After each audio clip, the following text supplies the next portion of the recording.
button, and I'll turn us over to Dr. David Fawcett. Thank you, Scott. And hi, everybody. Sorry about the twisting of the camera. I'm in the LA office today, and it's not a studio quality lighting, I'll tell you that. So it's fine though. Always happy to be here and here with my friend Scott. So tonight I want to talk about, in my little spiel at the beginning here, what I call emotional competencies. You know, one of the big struggles in recovery and with addicts in general is feelings, dealing with emotions. It's something that most of us never really had a lot of practice doing. I think the life's work of most addicts before recovery is to avoid feelings pretty much, or to numb them out, or to certainly not embrace them. So one of the big challenges, and it's very kind of unnatural for a lot of people in recovery, is how to deal with these things called feelings, and what do we do with those, and what kind of skills do we need, and that sort of thing. So I have a couple what I call emotional competencies I want to talk about as just sort of goals, skills for people in recovery, and actually, frankly, for people affected by the addiction, people that love addicts or are involved with addicts, because they also get impacted by a lot of these things. So there's 5 of them that I came up with. There's probably more, but the first one I want to talk about is just the ability to experience and name a wide range of emotions. You know, I think we often talk, Scott and I, about our clients here when they come, and both of us can relate to this too, because when we were in early recovery, we had a hard time identifying what we were feeling, let alone kind of putting a name to it and what to do with it. And so our clients often have the same kind of troubles. And so in our client manual, we have feelings charts, we have feeling wheels, we have emojis, all kinds of things to help people identify and experience a large range of feelings. You know, I mentioned avoiding, and I think that's basically the MO for a lot of addicts, to avoid feelings. So over time, we lose touch with feelings. We really don't know what we feel. We don't know what we need. And because of a lifetime's worth of numbing and distracting and dissociating, disconnecting from feelings.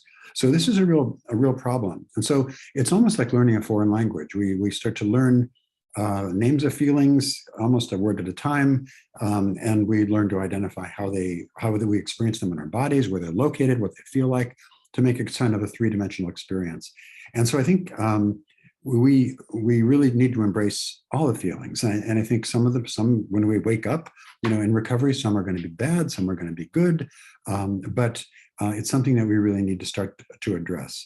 And then the more recovery we get into, the broader the range of experiences we can have. And I think we can start to embrace and really experience a whole range of feelings. But it takes work. And some feelings we're resistant to, some just don't seem very intuitive at all. They don't feel natural. Some are just maybe a physical sensation without a name. So it's all these kind of incomplete fragments of an emotional vocabulary that we need to start to learn how to build. The second kind of competency, I would say, is to manage emotions. Once we start feeling them, once we start kind of waking up and experiencing them, we really have to start to manage the feelings. And there are 2 that I think are really prominent among addicts that are troublesome. The first is anger, and the second is depression. And these are really common emotions in the world, let alone among recovery people. But I think learning how to regulate those emotions, and this is a huge skill, learning how to self-regulate our feelings without some kind of external support or control. Meaning, if I'm feeling a lot of anxiety, I'm not going to run to my cupboard and grab a Xanax, or I'm not going to eat a quart of ice cream, or smoke a joint, or go to my computer and look at porn. All these are ways of regulating our feelings that aren't very adaptive, especially in recovery. So I think really to learn how to adapt or how to control those without assistance like that. I want to do a little work to look at, you know, anger and depression. So I wanted to just kind of take this little sideline to talk about feelings in general. There's an American psychologist named Paul Ekman who did a lot of work looking at, his goal was to create an atlas of emotions, kind of to create this like dictionary of, and he came up with basically 10,000 facial expressions and different kinds of feelings that human beings are capable of. And out of all those, and after a lot of years of research, he basically identified 6 core human emotions that there are universal, and what he called primary emotions. But they're anger, disgust, which surprised me, anger, disgust, fear, happiness, sadness, and surprise. And he called those the kind of basic emotions. And others are blends of those or reactions to those. Now, I take a little bit of objection to that because I consider anger as kind of a secondary emotion. I'll talk about that in a moment. But the primary emotion, he broke down depression, for one, as not a primary emotion, but a combination, kind of a blend. And what he felt, the kind of strains that weave up, the threads that make up the fabric of depression, are sadness and anger, which make a lot of sense to me.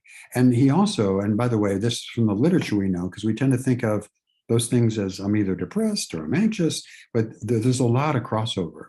And in the research generally, we know that 85% of people that are depressed also have symptoms of anxiety. And it's almost the same for the reverse. 75% of people who are anxious have symptoms of depression. So these are not discrete categories. These all kind of blend together into this kind of somewhat messy combination of fluid emotions going back and forth. So that was an interesting one, I think. But I look at anger, and I've said this before in this webinar, that I think anger really is a secondary emotion that is a reaction to something deeper. And it's almost always a couple of the other primary emotions. I think it's either fear or sadness or hurt. And I think when we get really angry, typically it can be others, but it's going to be usually one of those kind of very basic emotions that we're really protecting ourselves from feeling. If I'm really hurt by something Scott just said to me, I might want to protect myself from the hurt. I might not even be aware of hurt. I might just go into a flash of anger. It's like, how dare he say something like that to me? But really, if I stop and take a moment to reflect, I can really see, well, to be honest with myself, I'm really hurt that he would say something like that. And so that's the kind of thing we have to really, and I'll often ask clients, drop down into the anger, because anger is easy to feel. We it's an automatic one. We're right there.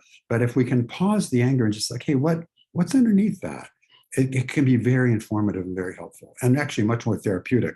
Anger doesn't really get us a whole lot, except maybe it makes us feel better temporarily and usually worse afterwards.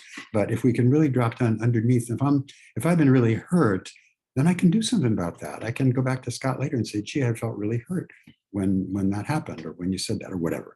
So I think really understanding how these things can kind of blend together is important. And the fact that, these anger, anxiety, depression, all of them kind of blend in very, very similar ways. The other thing, by the way, interesting research, I haven't mentioned shame.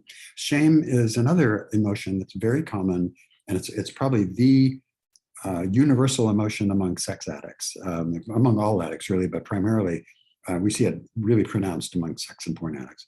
And so shame, there's been some research, okay, what is shame like a combination of or a reaction to? And interestingly, the research shows shame is really secondary to sadness. So I'm either very sad and kind of shamed about it, or a blend of some others, sadness, fear, and disgust. And I think that was so interesting when I read that, because disgust isn't one I would have thought of. But when I work, say, a lot with a lot of gay guys who feel a lot of internalized homophobia, a lot of shame, what's really going on is they feel quite disgusted with themselves and who they are, and which is, of course, an unhealthy way to be. But there's just a lot of self-judgment, really harsh, critical self-judgment.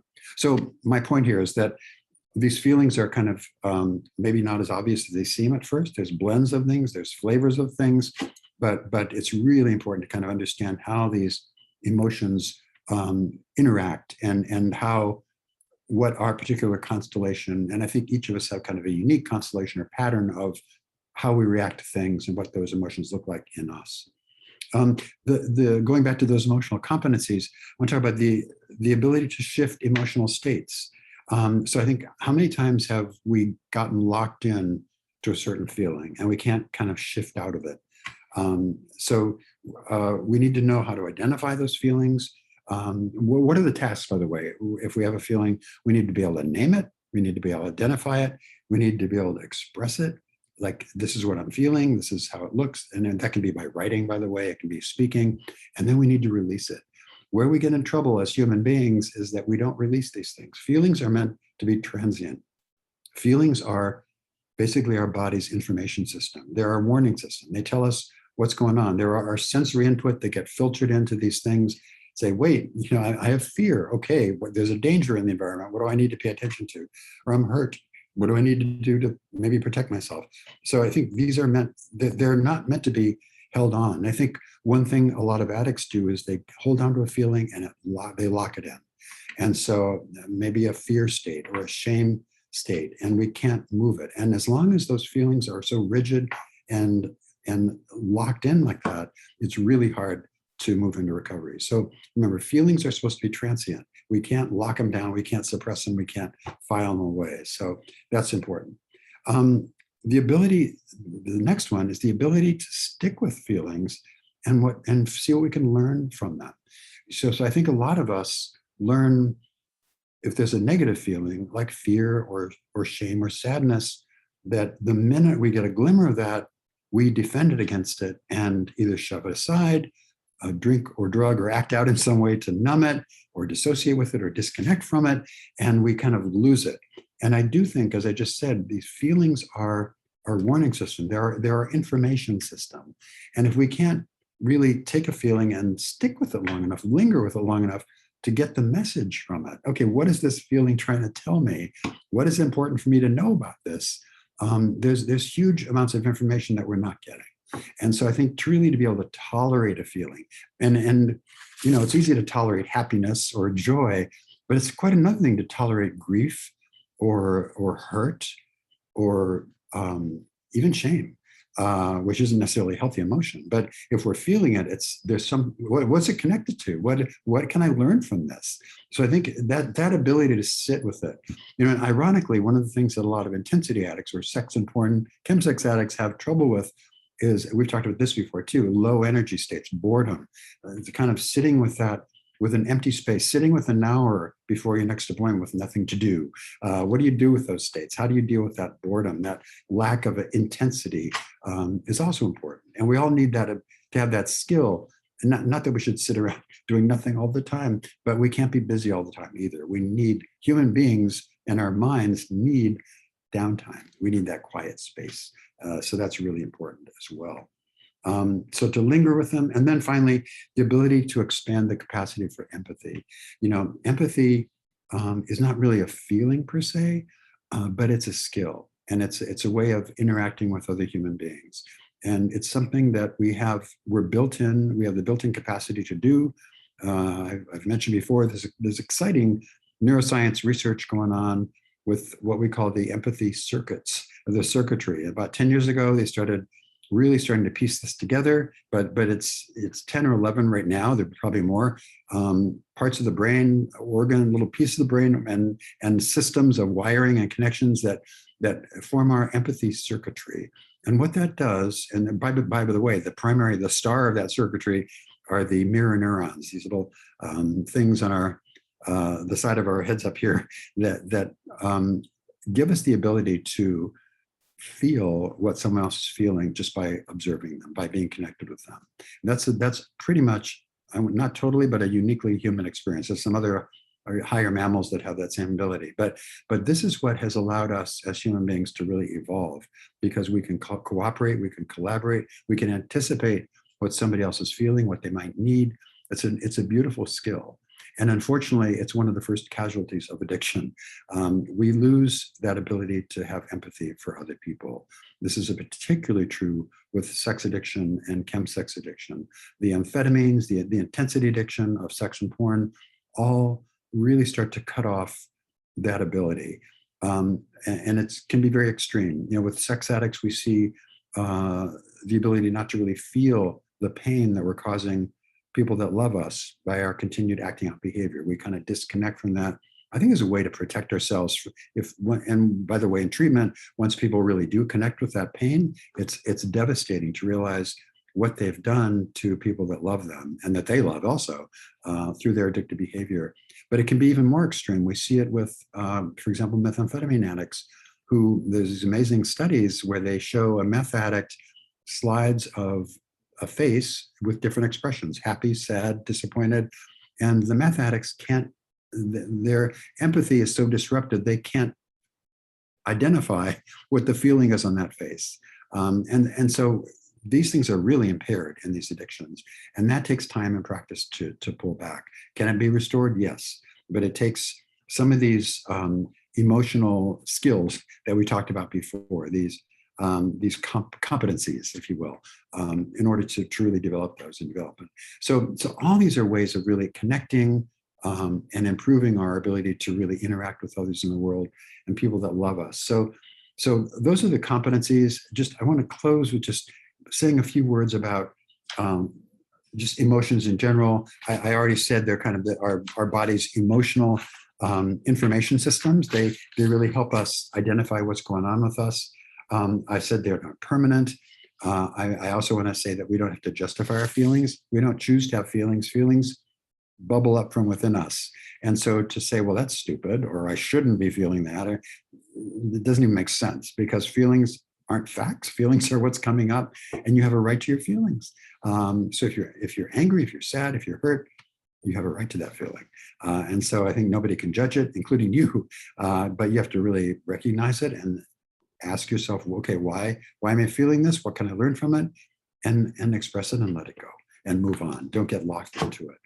And then finally, to really understand, feelings perhaps aren't as simple as they may appear, meaning, especially with addicts who have a complicated history, often with trauma, when I have a feeling today, my emotional reaction may very well be related to something that happened 40 years ago. And I'm still reacting in old patterns that were set in place way back then. And until I do something to actively change them with therapy or recovery, those patterns are going to persist. And so just your feeling, sometimes we say, well, that doesn't make sense. Why am I feeling this? It doesn't make sense, but it may make sense in context of something that happened to you early in your life, or a long time ago, at least, because these are old patterns that we don't even understand the roots of them anymore because they've been with us for so long. But that, again, is where recovery can really change. I've seen people who are well along in life who through recovery and some therapy and some work really changed the way they thought they were hardwired forever. And so there's a lot of hope about these things with feelings. But I think a lot of addicts feel that feelings are just not their friend and they're kind of an enemy almost, and something to be avoided. And I guess I'm encouraging everybody to embrace their feelings and really learn to use them for the gifts they are. They're really gifts for our recovery. With that, I'll stop. Thanks. Thank you, David. Everybody type your questions into the Q&A. We will get to them shortly. I've got some questions for David, though. You mentioned that one of the skills we need to develop is empathy. And I get that. And then you mentioned that there are 10 or 11 sort of spots in the brain that sort of connect to form an empathy circuit. And I always picture, addiction as a circuit. It's a circuit, and our neurons that fire together wire together. So we kind of hardwire a circuit into our brain for addiction. And we've talked about this, the superhighway of our arousal template and things. So when we practice empathy, do we also build up kind of a hardwired empathy in our brains? That's a great connection. And from what we know from the research is, yes, we do. It's skill, really almost anything in the brain that we do over and over again, for better or for worse, gets strengthened. And so, yeah, I mean, the more we practice that, the more it gets engaged, and the more that becomes a go-to kind of reaction in our brains when something happens. So yeah, these are things that we can learn. And I think it feels almost impossible sometimes in the beginning because it just feels so alien for people. But I think the more we practice, the more comfortable we get, and the more automatic, just like anything, the more automatic it becomes. So absolutely, yes. And a related question is, are some of these parts of the brain located in the prefrontal cortex? Because that's what kind of gets cut off with our addiction. We sort of separate from the PFC. Yeah, so that's so fascinating, Scott, because the two stars of that empathy circuitry are basically on the sides, the parietal lobes, which is a part of the prefrontal cortex. They're on the sides, but yeah, they're part of this part of the brain. You know, the brain, crudely speaking, has three parts: the older reptilian brain on top of that covers the automatic breathing and blood flow and blood pressure and all that stuff that we don't have to be conscious of and think about. The middle brain is an older part of the brain as well, slightly newer than the reptilian brain, but that's the emotional center of the brain where all these emotions live, where addictions really stem from. And then the over top of that is the prefrontal cortex, which is kind of the higher order kinds of things. That higher order piece with active addiction gets more and more isolated and cut off. And so when we are in active addiction, we're really responding to the emotional brain is running the show. It's really in the driver's seat, and our insight, our empathy, our ability to control impulses, our ability to predict bad outcomes, all that stuff gets kind of turned off. And so it's a really dangerous situation because we're at the mercy of this instinctive driven, emotional part of our brain without much common sense or impulse control. And so, and empathy is part of it. Now, the empathy circuitry actually winds around the brain and connects some other pieces as well, including some components of that midbrain. But the key components are these mirror neurons that do get pretty much isolated and cut off. Yeah, this is new research to me, so you might have to send me some links. So I can read it. But yeah, that makes total sense because addicts, we lose our empathy because we cut off the PFC.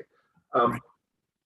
And when I say neurons that fire together, wire together, just in case people are wondering what the heck I'm talking about, think about a toddler trying to walk. You can see their face scrunched up. They're concentrating. I pick my foot up and I move it forward, and then I get steady, and then I do it again with the other foot. And they have to think about every little motion. And then 3 weeks later, they're literally tearing around the house like nobody's business.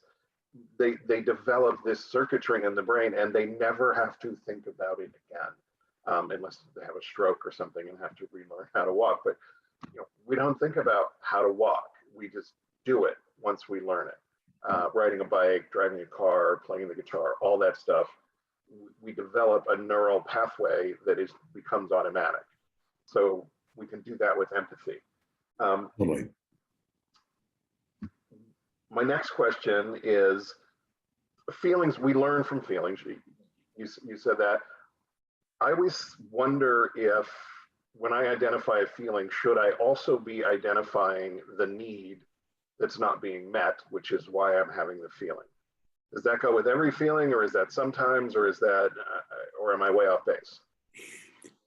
Yeah, that's such an interesting point because a big part of our program here at Seeking Integrity is helping clients identify what we call dependency needs, these needs that we have for affirmation, to be loved, to be accepted, to be hugged, whatever it is that addicts are not very good at.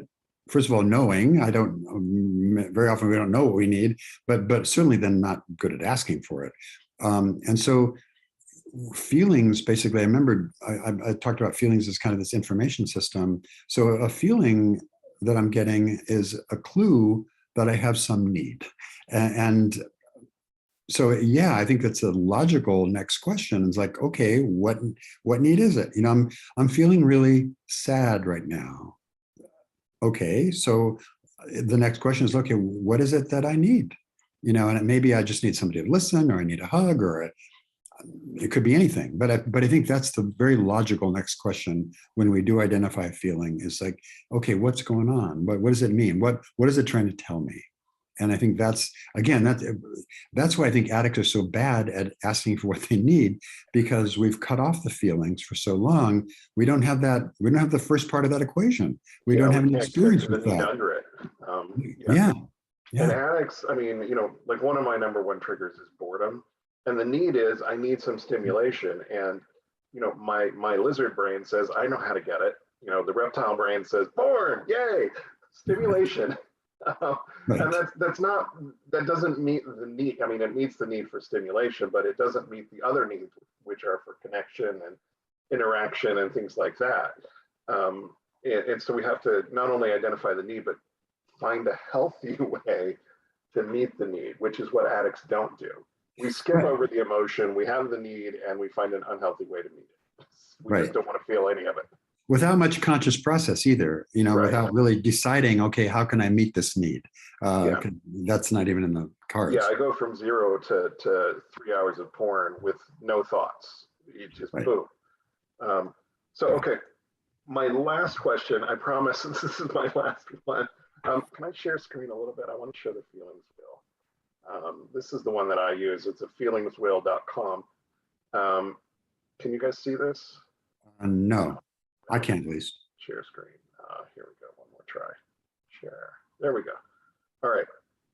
So you mentioned like anger is a secondary emotion, disgust, sadness, happy, surprise, fearful. They also add bad as one of the primaries here on this wheel.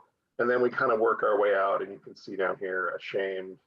It does fall under sad, but it also, like worthless, which is an ashamed feeling, falls under fearful, and disgust, like judgmental, embarrassed, falls under disgusted. So this feelings wheel is pretty amazing. But I always, when I use it for myself, I try to start on the outside, and these are my primary emotions, and then I move into these secondary and even like tertiary emotions. I think anger, there's usually at least 2 layers of something under anger. I agree. Yeah. If I'm afraid, there's at least 1 layer and sometimes 2 layers under fear. If you don't have a copy of this, everybody, feelingswheel.com, just print it out. This thing is amazing. And there's other versions of it that only have the 6 that David listed, but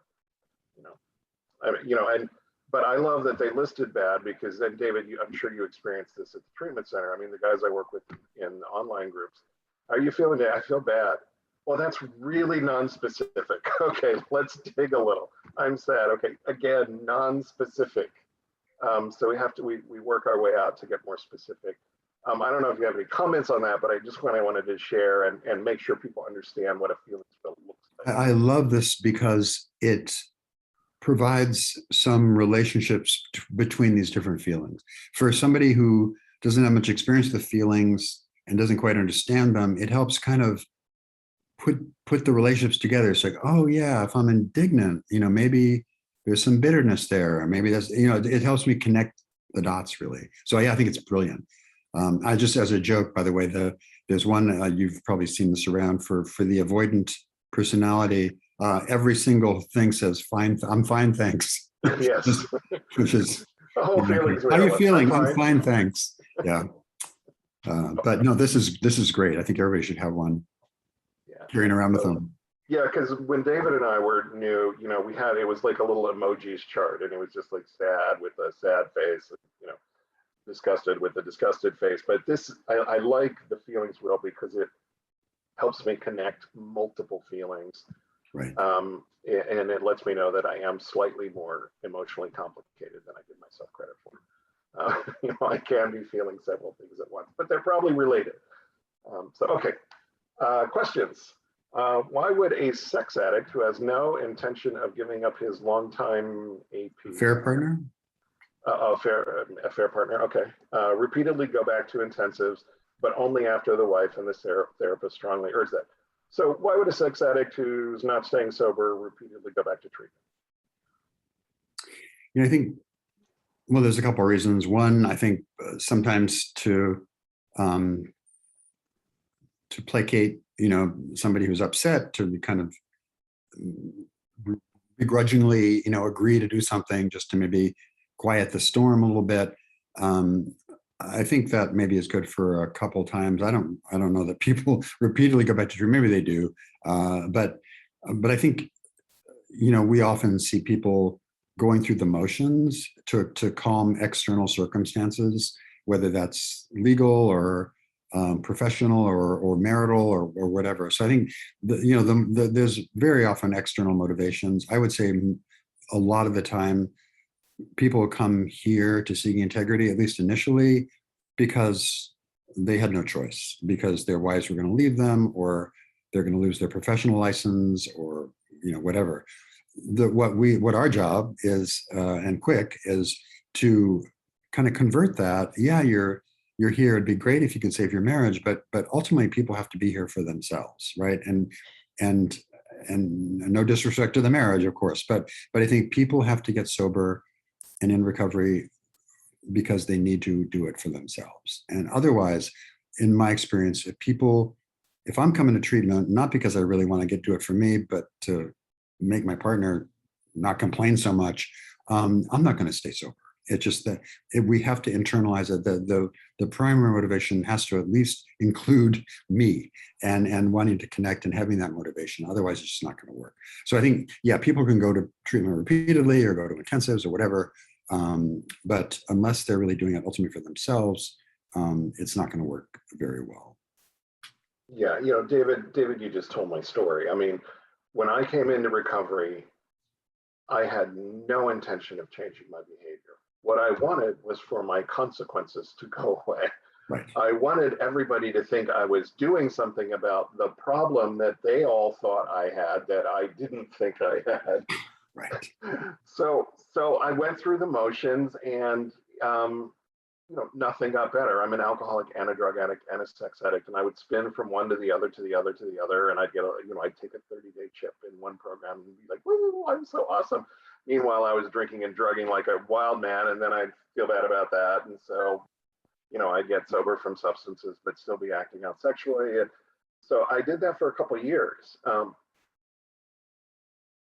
The good news is things started to sink in. I was going to 12-step meetings. I was going to support groups. I was going to therapy. Some of it was slowly sinking in. And I was also seeing people who were sober, whose lives were better. They were smiling and they weren't faking it. Oh, yeah. Holy cow, that made no sense. I was like, how do you do that? And they were like, well, you just stay sober and work the program, for crying out loud. And I will tell you that, I had just moved to Palm Springs, and I had been sober for a while in my sex addiction at this point, but I was still drinking. I was sober from drugs and sex, but still drinking. And I had a cocktail in my hand at a club a resort that is now a recovery center, which I find highly ironic. But nice. I just looked at it and I said, this isn't working. I can't live this way anymore. I couldn't get drunk. I physically could not get drunk no matter how much I drank. And it wasn't giving me the escape that I wanted. It had stopped working. It stopped working a long time before. But I had a drink in my hand. I was like, this is not working. It's making me crazy. I put the drink down, and the next 12-step meeting I went to was the first time I went to a 12-step meeting for me. And I've been sober ever since. When I decided I can't live this way anymore is when I got sober. Yeah. Yeah, I mean, it's not hopeless that he's spinning, but yeah, it sounds like he's spinning. And until he decides that he wants to recover because he wants to be a better person and live a better life, he's going to spin. I mean, I don't want to be depressive, but I mean, there really is hope. I mean, people would have looked at me and said, no way this guy's ever getting it. I've been sober, a long time now.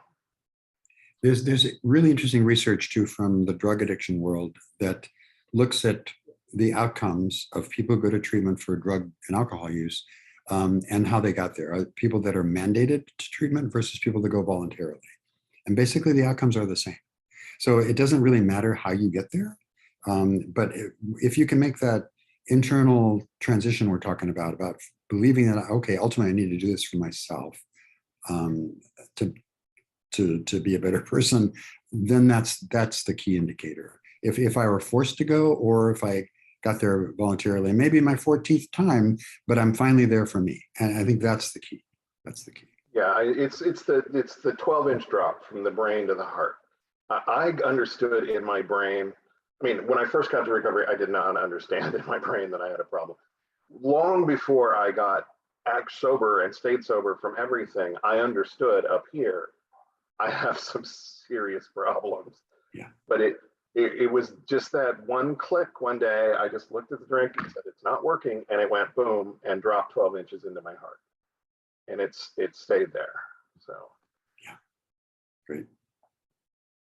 Okay, next one. Thanks to you all at Seeking Integrity. I feel like my sex addict husband and I are in the second phase of recovery in our relationship. We are communicating. He's getting better at feelings. I hear some people say, check in with your sex addict to see where they are. How do I ask for the check-in without triggering him, but still getting him to open up? That's a wonderful question. How can you get the addict to open up with you, the partner, about what he or she is feeling? What I really recommend for this is routine check-ins, daily check-ins.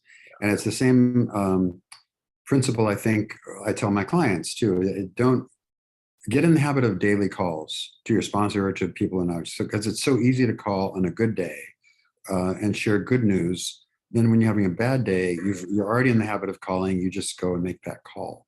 The same thing I think with couples and check-in. If you do even a 10-minute check-in every day, it becomes normalized, and it's much easier if you're having a bad day to start to talk about it.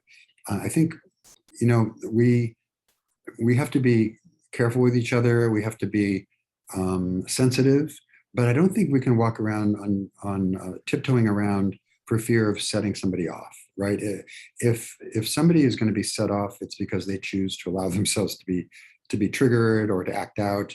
I think we want to be considerate. We don't want to be cruel, but I think we need to be honest. And there are great formats for couples check-in procedures that are out there. But I think just even a 10-minute check-in, and I would talk about what's going on with feelings, and I would really make direct eye contact and be really connected. And I think if you can get in the habit of doing that, it's going to be a lot easier to maybe access those difficult areas. It may not be the first couple of times you're doing it, but I think with practice and with maybe slightly news, weather, sportsy, the first couple of check-ins, it does get deeper.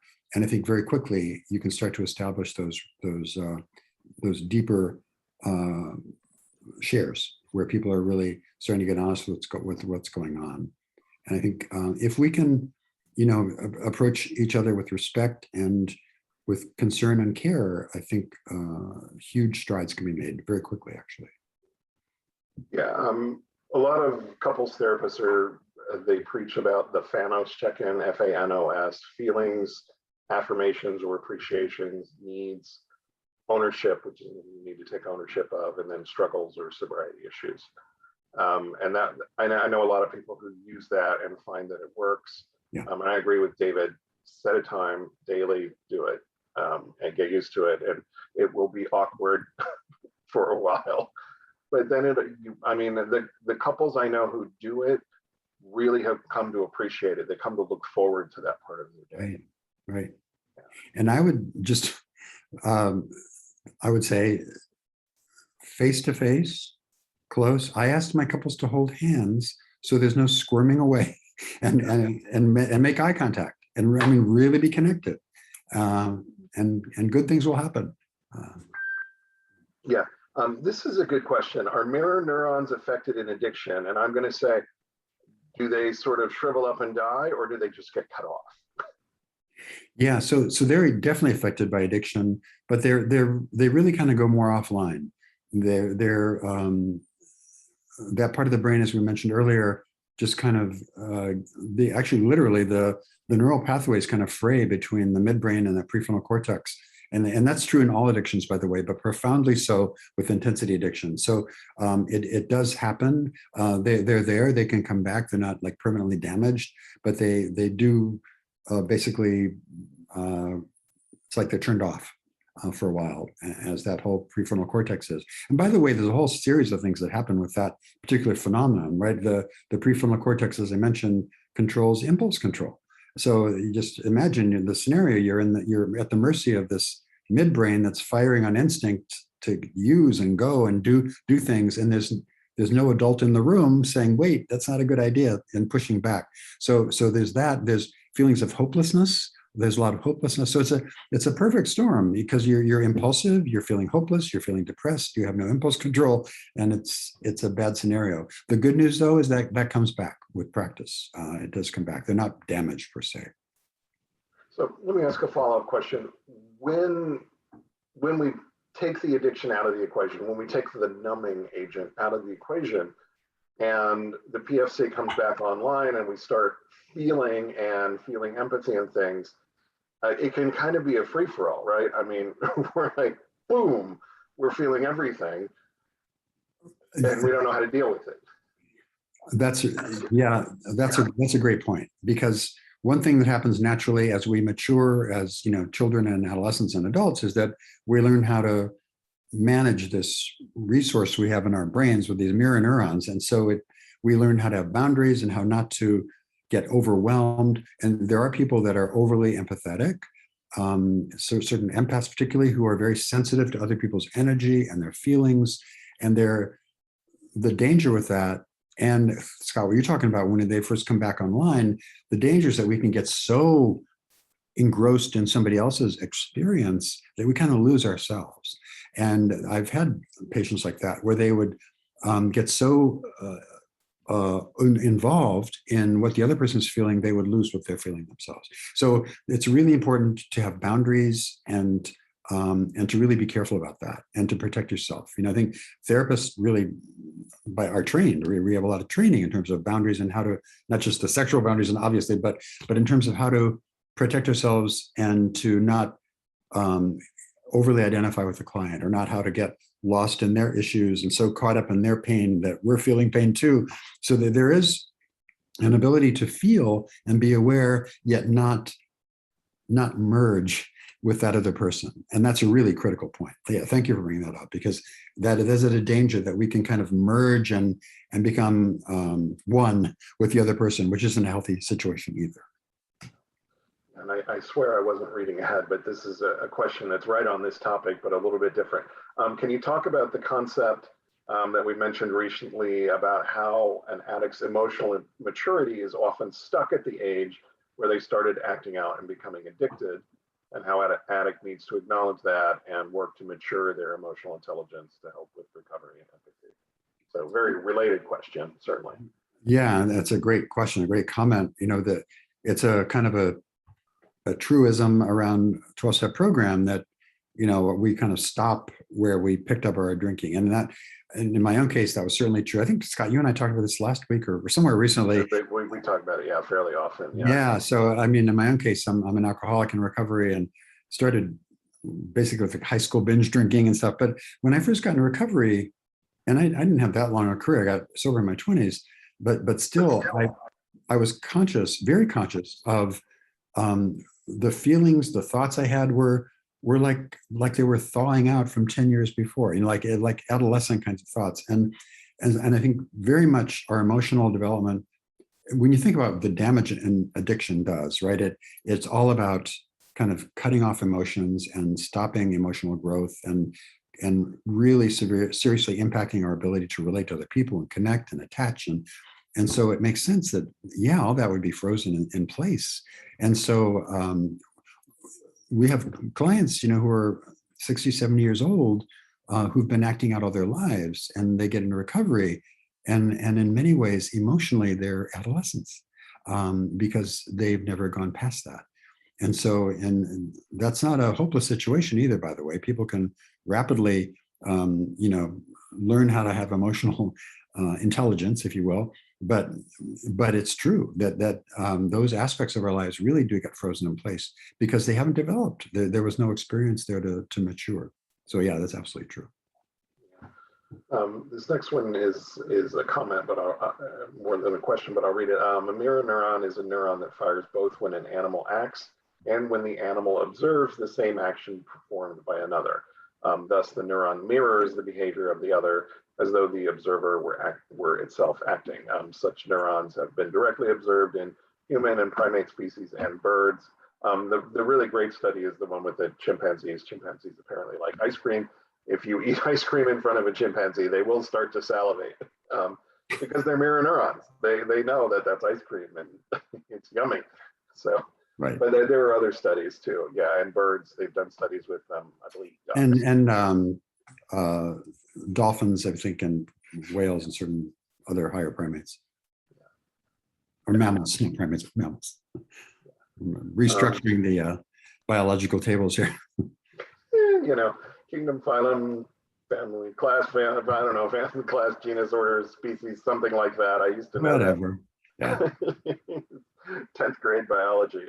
What is your sense about a sex addict of 50 plus years that has a pattern of many failed relationships, acts out, leaves the relationship, does a little more recovery work each time for a while, but never works on relational issues, but thinks they have enough tools to date again, 6 or 7 months later? Could they actually be working a good recovery? My sense is that this is not recovery, especially since the only thing he has changed in his life is his partner. David? Yeah, so I think when we have these long-term patterns of relationships developing to a certain extent, and then that same thing repeating, it brings to mind the idea that we talk about often with addicts as having different attachment disorders or intimacy disorders, meaning typically addicts have a hard time learning how to be vulnerable, learning how to trust, learning how to connect in ways that are effective with other people at an intimate level. And so I think what I kind of read into this observation or question is that this person has certain sorts of skills or goes through the motions at least of forming these relationships, and then perhaps hits a wall at some point. Because if we don't work on relationship issues, if we don't work on these attachment and intimacy issues, we're only going to be able to go so far in our relationships, and then it's going to come out, and then people often tend to start again. And so, yeah, I think at some point we really need to kind of do the hard work and hang in there, and learn how to do that. And if we want, and not everybody wants such a relationship, but I think if people want to form those, then that's important. And by the way, intimacy skills is not just a marriage or a partnership. It's friendships, it's sponsor-sponsee, it's professional relationships. It's how we relate to other people.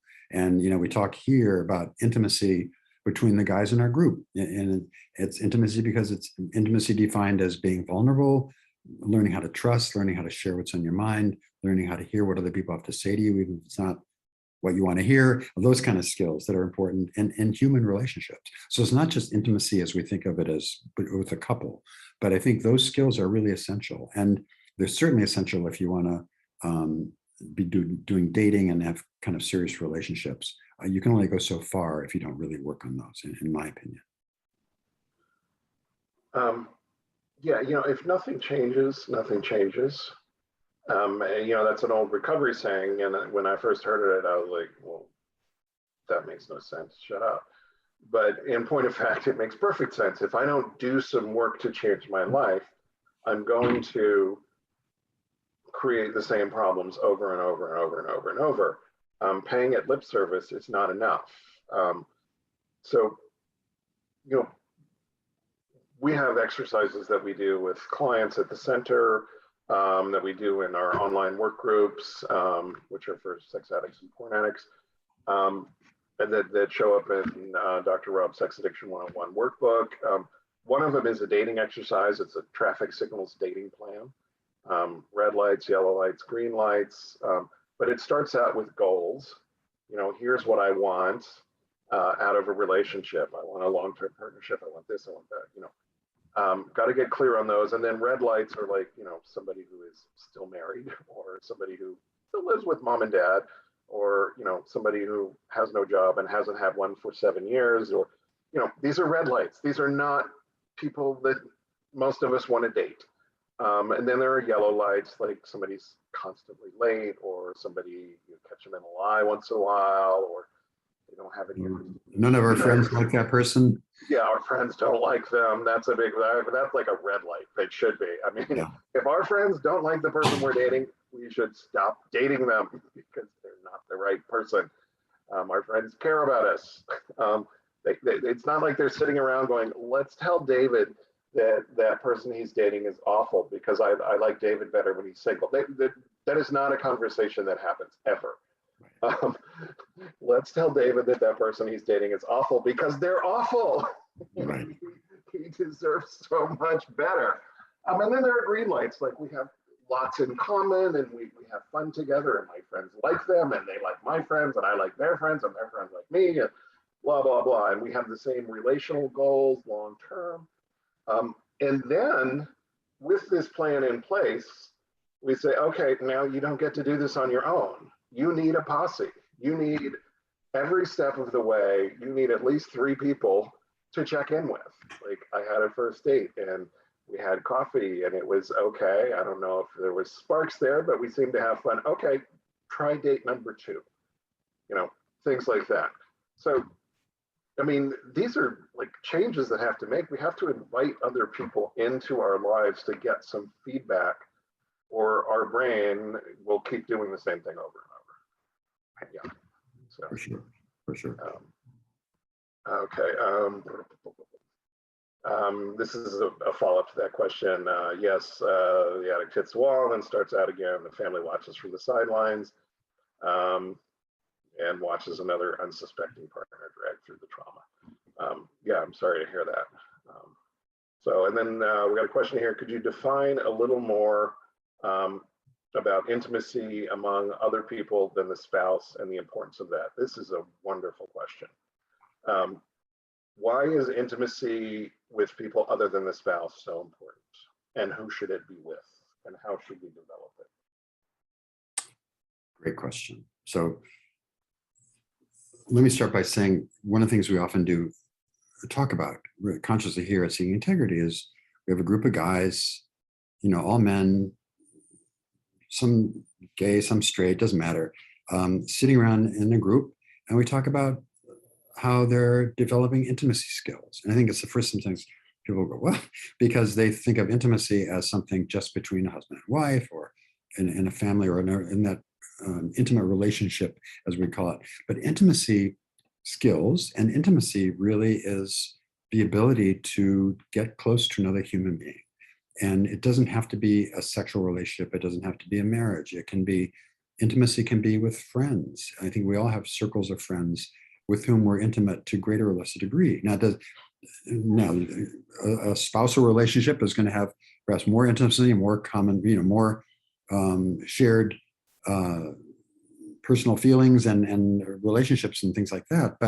But intimacy can extend across all kinds of friendships. And I think intimacy simply means I'm sharing parts of you, parts of me rather, with you, and at certain levels. Now I'm going to share more with, in my case, with my husband than I would with anybody else in the world. But there's other very close friends that I share a whole lot with, and so on. I think there's kind of concentric rings of people in our lives. So intimacy skills are not just for that's kind of, they're not just a spousal privilege, if you will. They go with everybody, and it's incredibly important because those intimacy skills are all about vulnerability, as I mentioned before, trust. But these are ways that I can be me. And to my kind of common sense definition of intimacy is just a lot. I can be me around you. You know, I can tell you who I am. I can tell you what I feel and share my feelings. And you may not agree with them, you may not like them, but I'm expressing my truth to you. And I think that's a really important aspect. And that doesn't have to be with our life partners. It can be with all kinds of people. And so I think that, and you know, we always talk about the importance of connection in recovery. And I think these are ways, basic ways that human beings connect. And that ability to be intimate means that I can share with you and I can also receive from you when you want to share with me. And it's a connection that really, I think without it, we don't do very well emotionally. We don't do very well physically. Human beings need that connection at those different levels. And we need to know that we are heard, that we're accepted, that we're loved. You know, all the things, by the way, that we often do in treatment, these are things that many addicts never got in their families of origin or in their lives before, especially in childhood. So these are skills that we have to kind of learn late as adults, but they're critical.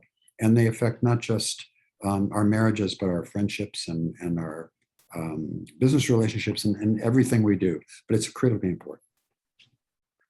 Yeah, and you know, we talk about addiction, especially sex addiction, being an intimacy disorder. You know, this is the thing we fear the most is intimacy. We don't like to be vulnerable. So we close ourselves off as addicts, and our world gets really small. And to be intimate, we have to open it up, and usually we have to start small and work our way up the ladder. You know, guys will be like, "Well, I want to have the relationship." I'm okay, get a plant. And they're like, "What?" I'm like, "Get a plant. If you can think about something other than yourself long enough to like keep a plant alive for 2 months, come back to me and talk, and then we'll get a pet, and then we work on some actual human friends, preferably same gender, and then we work on intimacy with a romantic partner or a spouse." And you know, sadly for the spouse is always the last one invited into the intimacy party, because the spouse is the scariest person. The spouse is the person that can hurt me the most. So, you know, I have to work my way up and I have to learn that other people will accept me as I am. You know, and that's why it's so important to have these other people. We kind of have to work our way up the ladder. You know, and I'll just say that very often in group here at Seeking Integrity, somebody will have something to reveal about themselves they're very ashamed of, they have a lot of fear about, and everybody comes with things I'm going to take to the grave, right? Now I'm never going to tell anybody this because it's so awful. And if they can share that in group, the universal experience, and it's a huge lesson for people. If I can share this thing that I kind of hate about myself or I don't like about myself, and I know you're going to judge me about it, and share it, inevitably, and this is vulnerability, when I can share it, when I can be real, people don't judge me, they lean in. You know, that it makes people closer to when I can be real about my experience, whether it's pain, sadness, regret, you know, whatever it is. If I can open up, people respond in kind. People hear that. And it actually, ironically and paradoxically, if I can be vulnerable and share stuff, that makes me more lovable. It makes me more relatable. And so that's a huge lesson, I think, for a lot of people. We're out of time. Can we take one more real quick, David? Sure. Okay. So we talked about how in addiction, the reptile brain dominates over the prefrontal cortex. What happens when the reverse is true, when the reptile brain is used less than normal and the prefrontal cortex dominates? Can a person have sexual issues or anxiety issues because the thinking brain is overloading?